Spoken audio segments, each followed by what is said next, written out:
ಇನ್ನು ವೃಶ್ಚಿಕ ರಾಶಿಗೆ ಹೋಗೋಣ. ವೃಶ್ಚಿಕ ರಾಶಿಯವರಿಗೆ ವಾರದ ಆದಿಯಲ್ಲಿ ಧರ್ಮ ಶುಭ ಕಾರ್ಯಗಳಲ್ಲಿ ಚಿಂತನೆ, ವೃತ್ತಿಯಲ್ಲಿ ಹೋರಾಟ, ಜಯ ಫಲ ಸಿಗುತ್ತೆ, ಜಯದ ಫಲ ಇದೆ. ಮಕ್ಕಳಿಂದ ಸ್ವಲ್ಪ ಮನೋವ್ಯಥೆ, ಉದರ ಬಾಧೆ. ಸ್ತ್ರೀಯರಿಗೆ ಸ್ವಲ್ಪ ಸಾಲ ವಿಚಾರದಲ್ಲಿ ಸ್ವಲ್ಪ ಹುಷಾರಾಗಿರಬೇಕು ಹೆಣ್ಣು ಮಕ್ಕಳು ವೃಶ್ಚಿಕ ರಾಶಿಯವರು. ಕಾರಣ ಏನಪ್ಪ ಅಂತಂದರೆ ಯಾರ್ದೋ ಪಾಪ ವಿಶ್ವಾಸ ಅವ್ರದ್ದು ಗಳಿಸ್ಕೋಬೇಕು ಉಳಿಸ್ಕೋಬೇಕು ಅಂತೇಳಿ ನೀವು ಸಾಲ ಮಾಡಿ ನೀವು ವ್ಯಥೆಪಟ್ಟು ಪಾಪ ಇನ್ನೊಬ್ಬರಿಗೆ ಅನುಕೂಲ ಮಾಡಿಕೊಡೋದು, ತನ್ಮೂಲಕ ನೀವೇ ಒಂದು ಸುಳಿ ಸಿಕ್ಕಾಕೊಂಬಿಡೋದು, ಈ ಥರ ಸಾಧ್ಯತೆ ಇದೆ ಇವರೇ. ಸ್ವಲ್ಪ ಹುಷಾರು.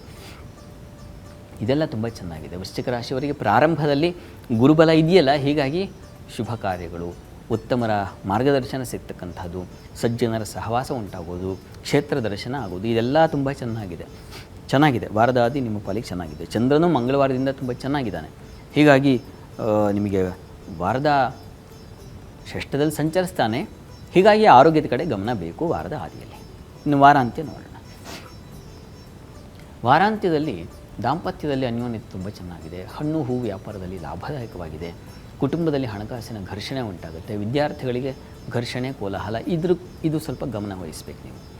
ವೃಶ್ಚಿಕ ರಾಶಿಯವರಿಗೆ ಧನಾಧಿಪತಿ ಅಷ್ಟಮಕ್ಕೆ ಸಂಚರಿಸ್ತಾನೆ, ಅಷ್ಟಮದಲ್ಲಿ. ಈ ಕಾರಣದಿಂದಾಗಿ ಹಣ ನಷ್ಟ ಮಾಡ್ಕೊಳ್ತೀರಾ. ಶುಕ್ರವಾರ ಶನಿವಾರ ಇದರ ಪರಿಚಯ ಆಗಿಬಿಡುತ್ತೆ ನಿಮಗೆ. ಪರಿಚಯ ಅಲ್ಲ, ಪರಿಚಯವಾಗಿ ತುಂಬ ಆಪ್ತತೆಗೆ ಬಂದುಬಿಡುತ್ತೆ, ಆ ತೊಡಕಿನ ಆಪ್ತತೆ. ಹೀಗಾಗಿ ಬಹಳ ಎಚ್ಚರಿಕೆ ಬೇಕು. ಮಾಂದಿ ಸಂಚರಿಸುವಾಗ ನೋಡಿ ಹೊರಟು ಮಾತು ಬಂದುಬಿಡುತ್ತೆ. ಮನೆಯಲ್ಲಿ ಕುಟುಂಬ ಕಲಹ, ಮುಖ್ಯವಾಗಿ ಹಣಕಾಸಿನ ವ್ಯವಹಾರದಲ್ಲಿ ತೊಂದರೆ. ಧನಾಧಿಪತಿ ಅಷ್ಟಮದಲ್ಲಿದ್ದಾಗ, ಅಷ್ಟಮಕ್ಕೆ ಹೋದಾಗ ನಿಮಗೆ ಗುರುಬಲ ಹೊರಟು ಹೋಗುತ್ತೆ. ಆತಂಕ ಮಾಡ್ಕೋಬೇಡಿ, ಅದಕ್ಕೇನು ಪರಿಹಾರ ಇದ್ದೇ ಇರುತ್ತೆ, ಅದನ್ನು ಮಾಡಿಕೊಂಡ್ರೆ ಆಗುತ್ತೆ. ಅಂತೂ ಚಂದ್ರನ ಸಂಚಾರವು ಚೆನ್ನಾಗಿರೋದರಿಂದ ಸಪ್ತಮ ದಾಂಪತ್ಯದಲ್ಲಿ ಅನುಕೂಲ, ಅನ್ಯೋನ್ಯತೆ, ಸಾಮರಸ್ಯ ಒಂದಷ್ಟು ಚೆನ್ನಾಗಿದೆ.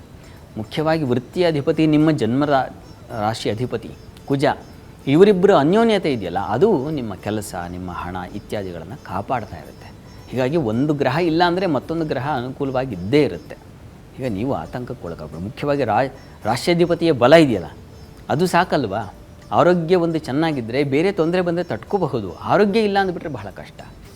ಆ ಮಟ್ಟಕ್ಕೆ ನಿಮಗೆ ಒಂದು ಸಹಾಯ ಇದೆ, ಯೋಚನೆ ಮಾಡಬೇಡ.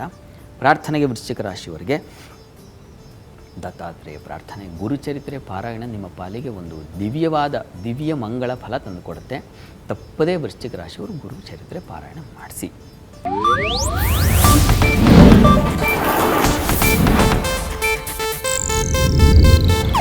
ಇದು ಏಷ್ಯಾನೆಟ್ ನ್ಯೂಸ್ ನೆಟ್ವರ್ಕ್ ಪ್ರಸ್ತುತಿ.